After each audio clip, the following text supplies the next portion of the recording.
Welcome back, everyone, to the True Dad Show. Such a pleasure to have you back. Today, we have another amazing speaker, and oh my goodness, you're in for a treat. It's a beautiful mixture of fashion and a bunch of different subjects that we will integrate. But what I want to ask you today, Deb, is first of all, how are you, Deb? I'm great. I'm gigging it today. How about you, East Coast? Oh, it's good on the East Coast. Good on the East Coast. It's funny, eh? I'm looking forward to the day that I will be like, "How are you, Deb?" And you will just like be, "I'm not good," and no. And I'm saving that for a special. That's a special interview. Okay, no, but I'm asking you how are you today, and I should ask you like, who are you today? Because don't you feel like we are adapting continuously to our environments, our world, and everything that is changing? So I feel that if there was a questionnaire every single day, we could tick different boxes. Well, in my case anyway, not that I have multiple personalities, but on the other end, I kind of do, because I adapt to everything that is going on. But which box would you check today? That's a great question. Don't you find that more and more as we're all waking up in the morning, it's like, it's another day, it's another day. It's like, we've gone through this great big and are going through this great big change and shift. And you know what? There's so many boxes, isn't there? Like we have so many boxes for ourselves. And then there's so many boxes that the world has for us as well. And it just reminds me of a conversation that we just finished having. So today, honestly, when I woke up this morning, the box that I clicked was entrepreneur.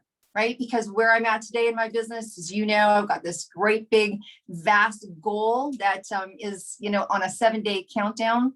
And so today I did entrepreneur. And then as I was getting ready for our interview today, I realized there's some things I need to do for my son. So I kicked mom, right? And then I thought about taking some things over to my daughter. And so then I was clicking, yeah. So I think that we have, that multiple personality disorder that you talk about. By the way, don't ever read the definition of that, because I did one time. A friend of mine, I was just hanging out at his place and he's a doctor, and I started looking at through his psychology book. Don't do that. Don't do that. Because I was like, I do multiple personality disorder in about 24 hours. But anyways, I think kind of where we're getting at is some of the boxes that we have given to us. Some of the application forms, we were talking about that earlier, and I know that our guest today is going to get into some really interesting, topics and conversation around the kind of how people put us in boxes, where that puts us in our life, how that affects our mindset, how that affects the community, society, and how they see that. And there's a really beautiful bridge that's going on. And so one of the boxes I talked earlier about really for me falls in two categories. One is, okay, look, I'm in my 50s. And I remember filling out application forms to work. I know we're all kind of stuck there, but bring it back. There's an application form that I used to fill out, right? When I was a teenager and even into my 20s. And there was this category at the bottom. And it was really a category of different types of people based on race, creed, and gender. And I literally needed to check off that I was a woman. It was a different box on the application form. And my biggest thing when it comes to that is that still to this day, 2021, there are applications that I fill out or things that I'm filling out, and they want to know, am I a Miss? Am I SS? Am I a MS? Am I MRS? Like, am I single, divorced, or married? And it's like, that, whose business is of that? Anyways. Wait a second. I am divorced, I'm separated, and I'm single. What would I do? You're a tripolar. You're a tripolar woman. I am. I do own those 3 titles right now. That's right. I think there's a shirt. We could probably there's an idea, you guys. Let's make a cool shirt. And we could brand that and we could do a fundraising. So anyways, there's many boxes that people put us in, and there's many boxes that is difficult not to own when society puts you in there as well. And I think that's a big one. And I really went through that a lot with being the mother and the parent of a child that's had some challenges in relationship to, how society sees learning, and how that's really affected what's gone on in my home, in my world. And so anyways, I don't want to get into my story too much, but I know what it's like to be there. I also know what it's like to be a mom. Even when my children first started having challenges with learning, like the resources I had to go in hours on the computer and having to get them myself. I mean, it's very different now. The world sees things very different. And I know that we have a long way to go. And honestly, after sharing and talking with Mindy, a couple of weeks ago, I left that 1 hour conversation feeling like my world had been moved in. And it was like, because I've been on the other side of digging for information, trying to find. And when I even found out about Mindy through Doug, which was we just did that great interview with Doug. And he's like, I go, there's a woman doing what? She's doing what? Because of course, my son, who's had his challenges and he's had his boxes, and he's still in some of what people consider those boxes, loves fashion. So I was elated before I met this cool chick. You know what I mean? I was like, there's someone doing something. I don't care if they're doing it badly. I want to meet this woman. And clearly she is not. So why don't you introduce her properly? Thank you, Caroline. I'm just going to go on and on and on about Mindy. So anyways, I'm going to let her have an opportunity to share here. We've just had some time to all get together here. And Mindy is doing some pretty incredible, I would say it's an incredible movement. Because when you think about someone who's starting to break the ice and then, that ripple under the water, I would say that she's broken a lot of ice. And as most everyday heroes, has had the experience on both sides personally. Right? Personally. And so the inside ability to be able to create something where it is so adaptable to this community of people that really need personal adaptation, yet a kind of cultural acceptation. So I'm going to pass it right over to Mindy. She's going to blow you away with what this woman is doing. And so Mindy, if you don't mind coming on and sharing a little bit about what you're doing, and honestly, how did you get to be doing this? Well, thank you so much. It is such an honor to be on the show and to be able to spend time with you both. So again, my name is Mindy Scheier, and I'm the CEO of Runway of Dreams and Gamut Management. And I was really that little girl that dreamed of being a fashion designer. That was my only thought in life. I went to fashion design school. I worked in the industry the second I graduated college. And it's one of those things that life absolutely had a different plan for me, as where my visions were that I was going to be the next Betsy Johnson. My world changed when my middle son was born with a rare form of muscular dystrophy. He really struggled with everyday tasks, one of which is the very thing I love more than anything, and that's getting dressed every day. For Oliver, it was a daily reminder of what he could not do. Buttons, zippers, hook and eyes, putting pants over his leg braces, tying his shoes, putting on his shoes. That it was something that, as you mentioned, from both a personal vantage point and even professional, it was heartbreaking to witness and then go into work and see that there was people with disabilities weren't even being considered as part of the consumer base. So when Oliver was of school age, and we had to kind of think about what he was going to wear to school every day so that he'd be able to go to the bathroom on his own. He was my second child, so I certainly didn't think about these things when my daughter went to school. It was, how cute was her outfit going to be the first day of school? For Oliver, it was, he was going to wear sweatpants because that was the only way that we felt comfortable that he'd be able to manage. And when he was 8 years old, he came home from school and said, Mom, I want to wear jeans. I don't want to wear sweatpants every day. And why don't I wear jeans like everybody else gets to wear? And it was a true kick in the stomach moment that here again, I was in the fashion industry. And I needed my 8-year-old to remind me of how critically important clothing is to who you are as a human, how you show up to the world, your confidence level. So that moment just completely opened my eyes to the fact that if Oliver was struggling with that at 8 years old, how in the world did our 1 billion people on this planet who have a disability, how did they manage clothing challenges, and how did it affect their worlds, and everything from going to school to going to an interview to going on your first date to showing up to an important meeting. all, these they're milestones in our life, whether it's on a daily or just things that happen during the course of your life, that clothing has such important value to. So this was back in 2014, and I decided to take my background and have a small goal of changing the fashion industry to be inclusive of people with disabilities, and Runway of Dreams was born. I took a year actually to stop everything that I was doing to only do research, because I only knew my world with Oliver. I didn't know what anybody else's world was with any other type of disability. And so I went deep into this population and really was able to extrapolate out critical information that would allow me to develop modifications that could be utilized in mainstream clothing to make it easier for people with disabilities, and truthfully to our world, to be able to dress themselves, to be able to wear the same things as everyone else. And I'm excited to say that in 2016, we partnered with Tommy Hilfiger and developed the first ever mainstream adaptive clothing line, which is now Tommy Adaptive. We have now worked with Zappos on Zappos Adaptive, Target, Kohl's, Stride Right, even LVMH, Sephora, all different brands in the fashion and beauty industry that are now realizing that people with disabilities are the largest minority on our planet and need to be considered part of our mainstream world. I got to ask, because it sounds like Tommy Hilfiger was the first to come to the table.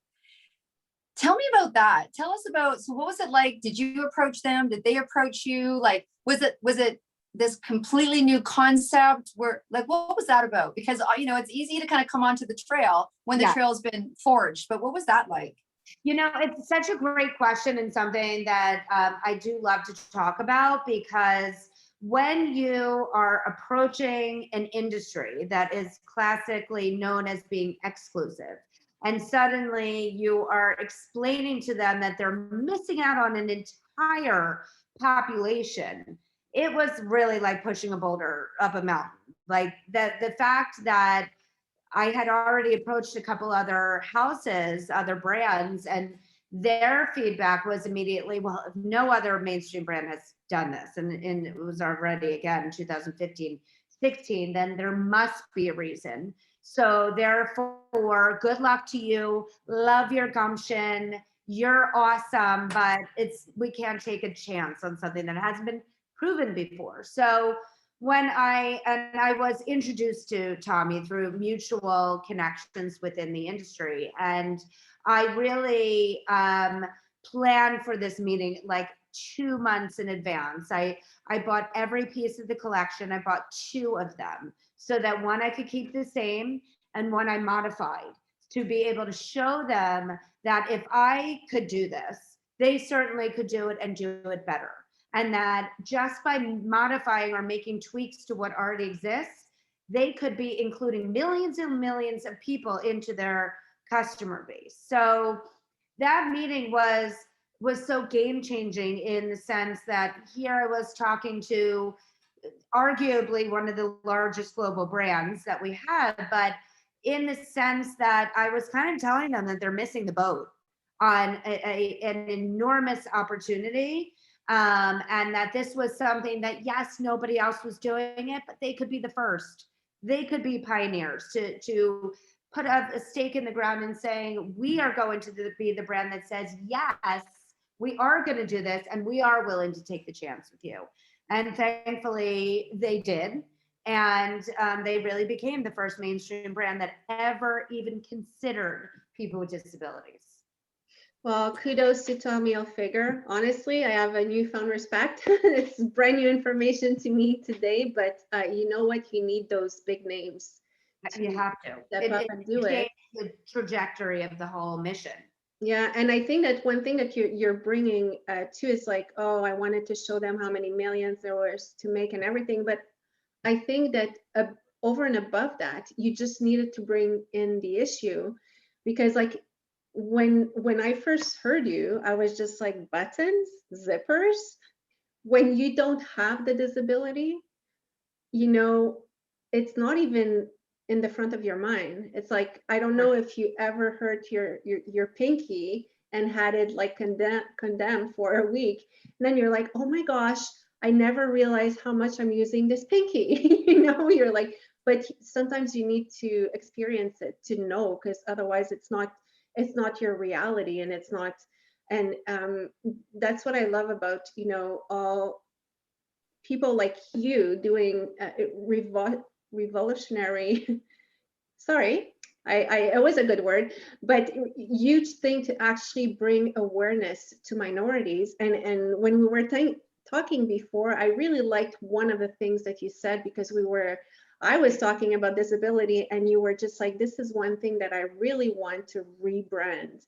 I want to rebrand disability, because I'm sure that we're all humans. They have all feelings like us and everything. They don't want to be pinpointed as, hey, you have a disability, because I promise you we all have one. It's just that some of us hide it better than others. But Well, actually, you brought up a really good point, in that the fact is that every single one of us is going to be a part of this minority at some point in our life, and it just may be getting old, in that you will no longer be able to use your fingers because of arthritis, or you have an operation that you can't use your arm. Every one of us on this planet is going to experience what it feels like to have a disability at some point in our life. So when you look at it from that perspective, how in the world are we not developing product that ultimately we are all going to need at some point in our life? But to also go back to the rebranding piece, it's so critically important, because people with disabilities, and I say that very specifically, people with disabilities are people first. They have the same hopes and dreams and wishes and likes and failures and strengths that everybody else has, but instinctively they're put into a bucket of, for them, they need to be just fundraising and doing a nonprofit thing. And boy, that's such a shame, when the reality is that people with disabilities, and certainly, and since I've been making it my full-time everything, are the most comfortable people in their own skin that I have ever had the privilege of talking to, working with, that we all should be truly learning from. I think about it also from this perspective. People with disabilities are natural innovators. They have to innovate in a world that wasn't made for them. I mean, I see this every day with my son, in that the products that we use as a family, the cars that I drive, the house that we buy, the vacations that we go on, every single one of them, he is my priority to what we do, and everybody else just comes for the ride. So I have to think about the airlines that we go on. We live in a ranch, because that's easier for Oliver. The world is missing out on a huge revenue opportunity, as it is so important for inclusion of this population, because decisions are being monetary, buying decisions are being based on this population. And you can't really say that for other minorities, or skin color, or sexual orientation. Generally, major product decisions are not being based on your skin color necessarily, as it is for usability or what will work. If it works for somebody with a disability, it works for everyone. That's such a big concept that the world, I think, hopefully is just starting to comprehend. So yes, rebranding who people with disabilities are, the spending power, and even just their power as people that have money to spend, is so huge. It's interesting as you talk. I love how you talk about, rebranding and redefining. And I think also a lot of times people will take a look at the person with the disability. And when they hear, and I would love for you to share the revenue that you're talking about, because I don't think I think it'll blow people's minds, because they think of the person, but look, here's that person has family, an extended family. And so when I have a child with challenge, right? This is a child with challenge or what have you. My family makes different decisions, like you said. My immediate family makes different decisions. When you were talking, I got this flash. It was very interesting. So again, I mean, okay, look, you guys, I know you can't see me necessarily because you may be listening to this. I'm not 80, but when I was going to school, I'm a left-handed person. And the teacher actually wanted to tie my hand behind my back so I didn't use my left hand. And my mother had to go to school and fight for that. You think about something like that's just left-handedness, that we were like, oh, you're left-handed. Oh, you have to sit at the end of the table. Oh, you have to use these scissors. Oh, you can't do this. Oh, there wasn't a baseball glove for me. There was like all those, just being left-handed, and people would not look at left-handed as disability. And I think what a vast shift that we've made, but not. And I think really, please share with us the power of this category of these innovators that you talk about. And, I love, it's even interesting when you talk about disability, because as a mother who's had that issue with people, it's like the disabled part, I think, I don't know, it's kind of disempowering a little bit. Like, I'd love to see that whole thing rebranded. Like, if anything, the dis yeah, is already negative. Yeah.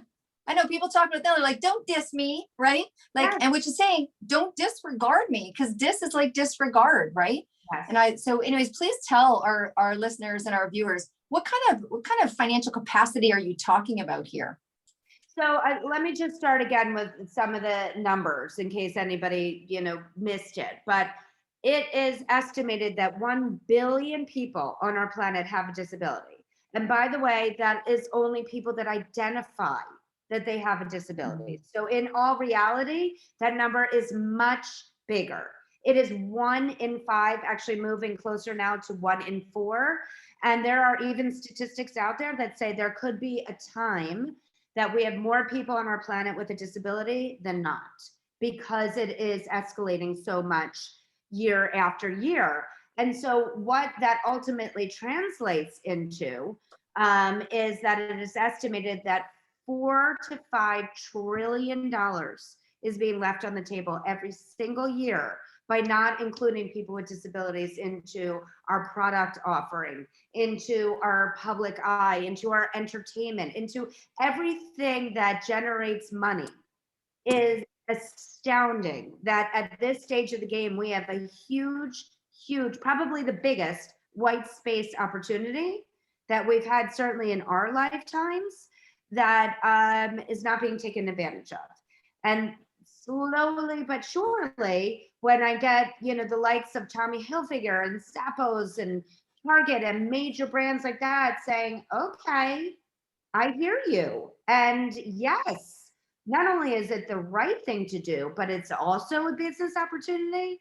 Is you don't get those very often in life. And not only is it, again, a business opportunity, but people with disabilities are also the most loyal population, that if they find something that works, not only are they buying it in every color, in every opportunity possible, but they are sharing it. Social media is like the best friend of people with disabilities when they have products that work. They are sharing it, they are talking about it, they are posting it, they are wearing them.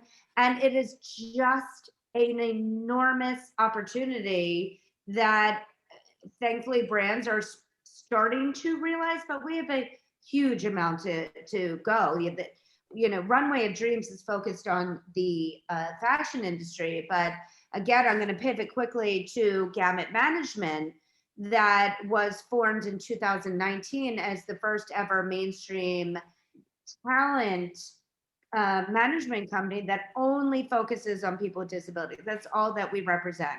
And we did that very specifically and methodically because other industries started reaching out to Runway of Dreams to say, well, we want to be connected to people with disabilities. Delta Airlines connected with us and said, well, we want to be the official airline of people with disabilities. We want them in our in-flight videos. We want them in our ad campaigns. We want to even understand, what does that mean to be the official airline of somebody with a disability? Help us. But that's not what Runway of Dreams did, nor will ever do. So when more of this incoming request came, it suddenly became very clear that there needs to be another business born that can effectively work with any industry, any brand, to say, no problem. We have an arsenal of people with disabilities globally that we can help you tap into to help you understand how do you become the official airline of people with disabilities. Well, one thing is you engage with them. You find out from them directly, what does that mean? What are the pain points? What are the challenges?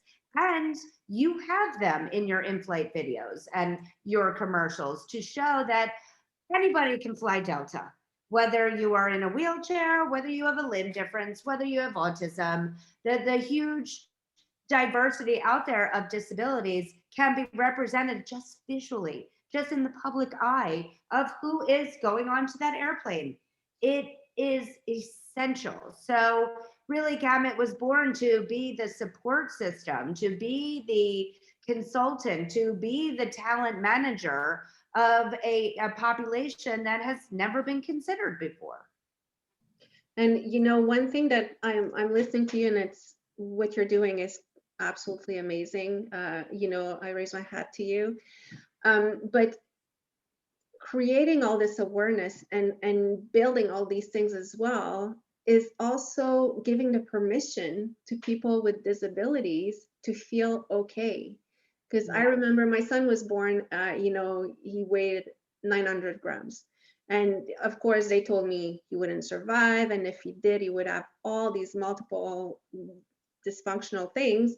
Anyway, we worked really hard. And for the first 5 years, they would do a hearing test. And they would tell me that he was borderline deaf. And I was just like, no, I don't believe your computers, because when I talk to my son, he answers me, and he developed his language properly, and he was very inquisitive, and he asked 1,000 questions. So I was just like, there's no way this kid is not hearing.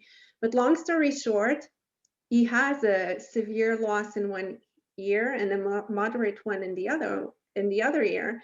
So he doesn't hear well, but he learned how to read on the lips. So that's how he developed everything. But there was always this box, you know, at school and everything.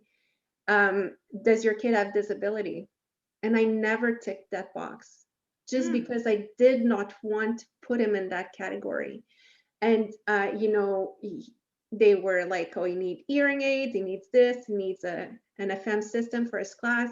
He did it for a year, and then he went back to just reading on the lips, and he's spent his whole life like that, and he's doing fantastic, by the way, in every aspect. But my point to this is that as a mother, I always refused to tick the disability, because I was just like, my son is not in that box, because I felt like if I would tick it once, it would follow him his whole life, and he would be tagged as disabled. And like, he's 22 now, so let's take that in consideration as well. It's like 17 years ago, but it was something to avoid at all cost, to have your child, you know, well, anyway, for me. And now it's, I was seeing the ad with the pretty girl with Down syndrome, and right now the brand, I'm forgetting the brand, but it's a huge brand that took her, and she's first. Yes, Gucci, right? Yeah. So she's gorgeous and everything, but because she has Down syndrome, it's making a huge, you know, impact. But honestly, she could have been a model regardless, because she is pretty. But I was so happy to see her there. I was just like, finally, finally, you know. But there's this, what I'm trying to say is that there's this two-sided feeling on seeing her on that Gucci poster. It's like, why are we making such a big deal out of it? Because we don't make a big deal out of any model when they get a contract. You know, you just start seeing the ads. And so on that end, it's like, why? It should just be normal. And on the other end, it's like, oh, thank God, you know, the fashion industry. Absolutely. And I'm so happy that you brought that piece up about ticking the box, because that goes to, you know, what I just talked about that 1 billion is only for people that tick the box. So obviously that is a much higher number, but also it's because of the stigma. And that goes exactly to that notion of why it needs to be rebranded. That people with disabilities are just people, and it is, and you shouldn't be afraid to tick that box. It identifies who you are, and that your son had a hearing loss. But also to your point about putting the model up and revering and yay and all of that, it's almost a rite of passage. We have to go through those steps to get to the other side, so that someday it's a whole big who cares. Good for her because she's beautiful. That's why she's on the cover. It's not because she has Down syndrome and we are going to show the world that we're going to be the first ones to have a model with Down syndrome as the it person of Gucci. We will get there, but it's how it has to start, so that then, you know, more brands will start to put people with disabilities on their cover, and then we become desensitized, and that's so important. That's where we have to get to, that people would just look at somebody with a limb difference and say, no big deal. And I do believe it's happening. I think the next generations, the Gen Zs and those that are following them, are so desensitized to, you know, interracial couples, into same-sex marriages, into single moms that choose to just have kids. It is happening, and people with disabilities are just the next, you know, frontier of where and how it will happen. But you know, you say that, and my 13-year-old, she corrects me so often because I'm very open-minded and I'm accepting of everything. But I still describe someone, like if I describe a person and she's like, oh, who are you talking about? I will be like, oh, whatever. I'll describe them by their race or by their condition or whatever. And she'll be like, why are you saying that? When I hear her describe people, it's going to be like the tall guy with the blonde hair. There's no race, there's no you know, religion symbols in her description or whatever. There's no disability explanation or whatever. And I can see that, for me, when I see that, it's hope, because I see her with all of her friends and there's no difference. And they're all very different, but there's no difference. Agreed. So I know that we're kind of coming a little close to time, and Mindy, what you have done has been yet beyond incredible, but I can hear our listeners going, okay, so you've got two aspects to what you're doing. You've got this gorgeous runway, you've got this nonprofit, you've got this agency. How can we help you? I mean, honestly, how can we help you? What can we sit out here do, like as a small business owner, as a purchaser, as a mom who knows some of what you're, you know, I can relate to you as a mom on that situation, like where, how, what? Let us know. First of all, thank you. I mean, honestly, being on your show is a tremendous help, because everything starts with conversation, right? Learning something, hearing, thinking about, wow, what would it be like to not be able to dress myself tomorrow morning when I get up, or have something in my closet that actually I can dress myself in. That is so critically important. So A, I would love your listeners to think about that. When you get dressed tomorrow morning, go into your closet or look at what your options are and think about, if you didn't have any options or you were not able to button that shirt, how would you manage your day? How would you move forward? And just, I would love people to learn more about us. Go to runwayofdreams.org, find out about our nonprofit. Where does the money go? It goes to giving clothing donations to people, new adaptive clothing for those that cannot afford it, because we believe everybody should have the option of having adaptive. It goes to the next generation of designers to be able to give scholarships out to help them with their journey and really get a sense of how important it is to have adaptive. It goes to our awareness campaigns of our big runway shows. We have one coming up in September during New York Fashion Week, that all of our models have all different types of disabilities, ethnicities, backgrounds, and learning more about that. And then from the other side with Gamut Management, which is gamutmanagement.com, I highly encourage that anybody that has a disability join us, become part of the gamut. Your voice is important. That's all that we require when you join gamut. You have to have a disability. That's it. Because we believe everybody has a talent, whether that is having a say in how products are developed for you, being able to be a part of marketing, to be able to be in the public eye, but we have to do this together. So come join us, be a part of the gamut, learn more from a company, a small business perspective.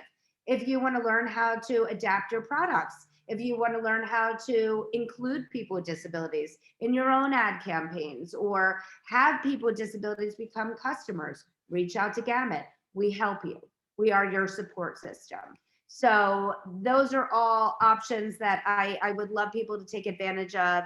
Get to know us, talk about this, think about it, and we can make change happen together.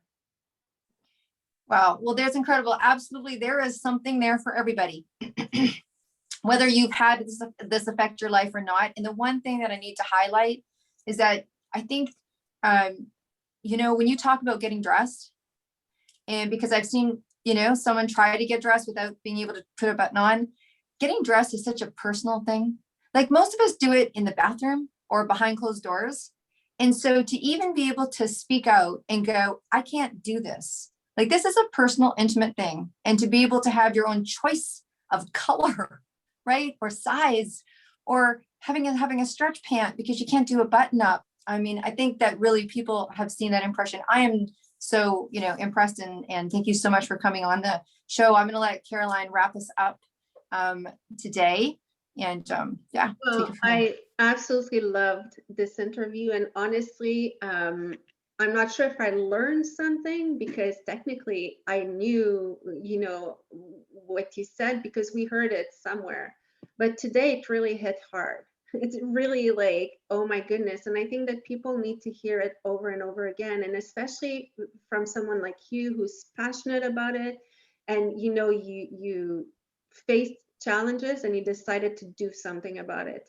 And you really, I think, will make millions of people happier because you were the pioneer in you know, doing adaptive clothing.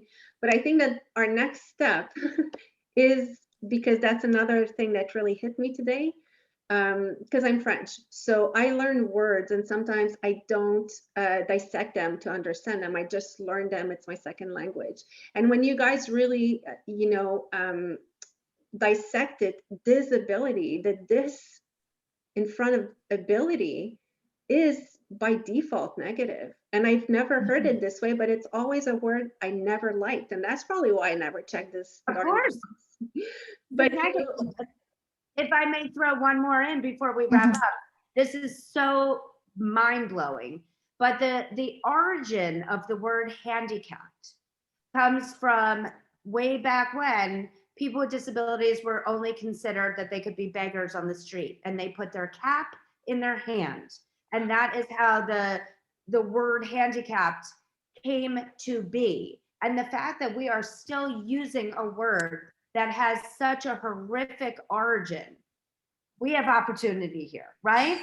To not only change our vernacular, if we can add pronouns and talk about the way that people want to be addressed, this is an opportunity to, again, let's rebrand. That is not how this population should be described, should be honored by, all of it. So yes, talking about words, that is one at the top of my list. well, we'll do what we can to help you with that, because honestly, even me now, especially now that I just learned handicap, I'm not going to be able to call someone like this anymore. But I will certainly be super self-conscious when I say disable someone, you know, someone who's disabled, because it's horrible. It's talking about someone in a negative way. And my whole life purpose is to always switch everything to positive. And, you know, we always say everything you say, your brain is listening. Well, imagine someone being told that always. So yes, that's an amazing step and an amazing goal, but I will, you know, it's good to always have projects on the run, and your voice is definitely being heard. And we should launch a contest on, you know, find a better word. Love it. Anyway, Mindy, thank you so much. Everyone Thank who you was so here much. today, thank you so much for being here week after week. If you want to hear about any subject, contact us. If you want to contact Mindy, we will put all of her contact information. Deborah, I will let you have the last word. Oh, she throws it back. This is what we do to each other. Honestly, I don't think there's anything more that I can say. I totally believe in the power of words. And Caroline, as a mom who had the same situation, I refuse to hit that box because of what you just said. I've been in the world of metaphysics, and what you think about comes about for 30 years. And I thought if I ever said those words in relationship to one of my children, that was a name that was going to, and I fought teachers up and down to stop using that word, right? They're like, oh, you have an LD kid. I'm like, oh, I'm gonna, so it is up to us. And I'm really looking forward to the follow-up interview. I would love to do something right before that, that goes off in September, and really just highlight and build some momentum between then. So, you know what, Mindy, I just want to go let me help you take care of yourself. I'm like, I want to send you the biggest self-care package, because I know what it's like to be a parent. I know what it's like to be a mom. I know what it's like to take on a challenge. Me and Caroline both very much know about pioneering. It's what we've done our whole lives, I believe. And honestly, I just want to, part of me is like, girl, get into that aromatherapy bath, and I'm going to send you some nice, good stuff for you, because honestly, you also need to self-care. Pioneering and being the first one out there. So my big shout out is, when you're sending in those donations for these runways, you need to send this woman a bouquet of flowers. Just saying. Just saying. Right. Okay. So with that, we'll look for that follow-up interview, and we'll definitely get the word out. Okay. Awesome. Thank you. Bye. Thanks.